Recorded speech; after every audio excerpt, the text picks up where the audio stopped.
So Huddersfield Town have signed some players, and I haven't really said that much about it. So in today's video, I'm going to give you my initial thoughts by ranking each player that Huddersfield Town have signed so far, hence there being part one on the thumbnail. Let's get into it. Speaking of getting into it, just a quick one before we do. So, over the past couple of seasons, you've seen me do all types of content Huddersfield Town related. There's been previews with the match vlog and then the occasional review after the game if it's been a big talking point. This season, there is a brand new type of content that will be heading towards the channel, and it is Fancams. Now, to quickly explain Fancams is where you can get your opinion heard and voiced. I will be in the ground doing the vlog as per usual, and then after certain games, I'll be outside the ground and I'll have DM people prepared to interview them at the end of the game so they can give their thoughts and get their opinions heard on the internet. This is a very fun way to connect with subscribers, and not bigging myself up in any way in that regards. Of just, there's a lot of people that I want to meet that have supported me, and I feel that they deserve to get their opinions heard on the club. So if you do want to be a part of this, then DM me on my Instagram or Twitter, or if you're just happy to watch, also, DM me and tell me that you're going to be happy to watch this content. Anyway, guys, thank you so much, and I hope you enjoy the video. So the way we're going to do this, we're going to do it back to front, so goalkeeper to forwards in that order of attackingness, if that's even a word. It really isn't. So first we're going to go with Lee Nichols. His last club was MK Dons, and I'm going to be completely honest, because I usually am when I make videos like this. At first I wasn't really impressed that we were going down a league to pick up a goalkeeper, someone in such a crucial position for us.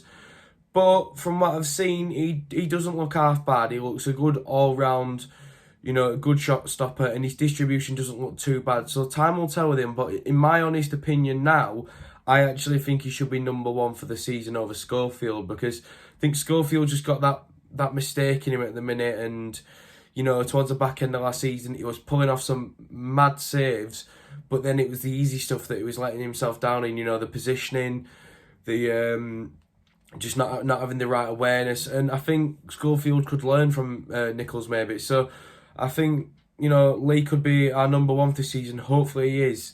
So I give that signing a 7.5 out of 10. Next up, we've got former Oxford fullback Josh Ruffles. So to put it simply with Ruffles, he's just back up for Toffolo, although he will be challenging Toffolo for a starting position, obviously with Jaden Brown leaving to our first opponents of the season, Sheffield Wednesday, quite conveniently.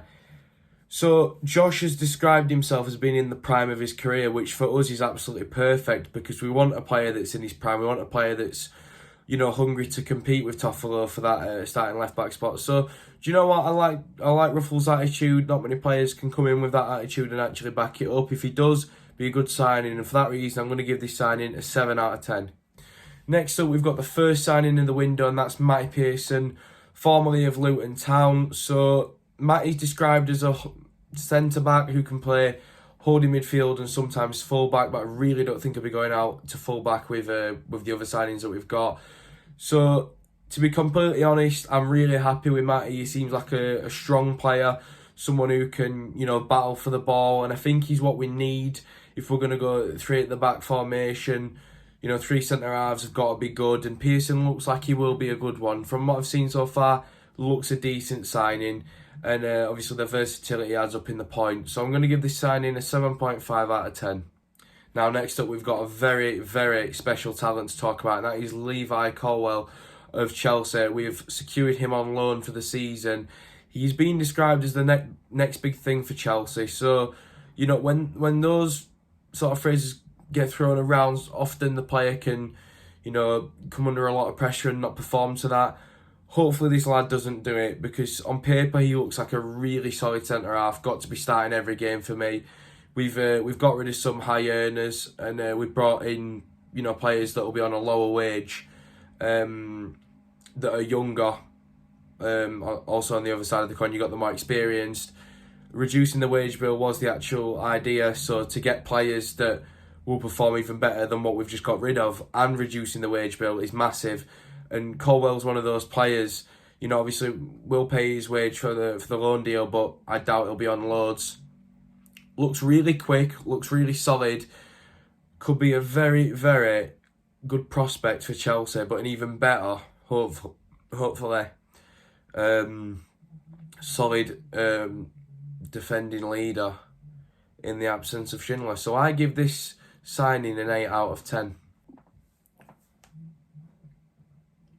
Next up, we've got former Blackpool man, Ollie Turton. So, to simply describe Ollie, he seems like a bit of a workhorse, seems like someone who'll put in the hard yards from what I've seen.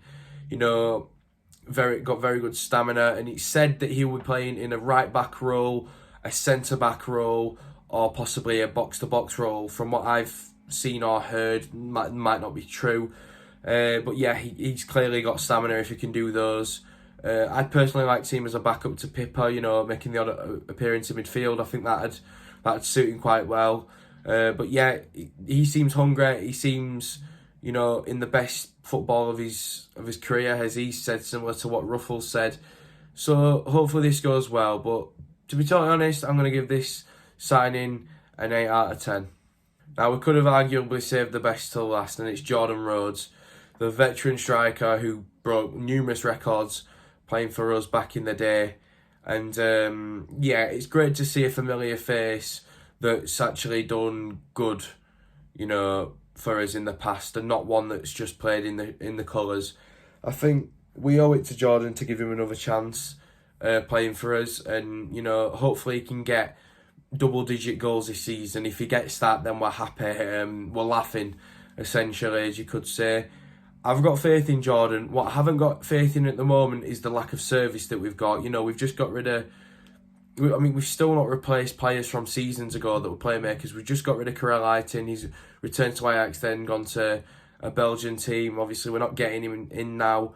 We need to sign a playmaking midfielder that can play to Rhodes' strength, as well as a couple of wingers. Apparently, we're meant to get a player from Luxembourg who's currently with Norwich City. That deal's supposed to go through, so if he can give good service to Rhodes, then that's perfect. So I give this signing a 7.5 out of 10.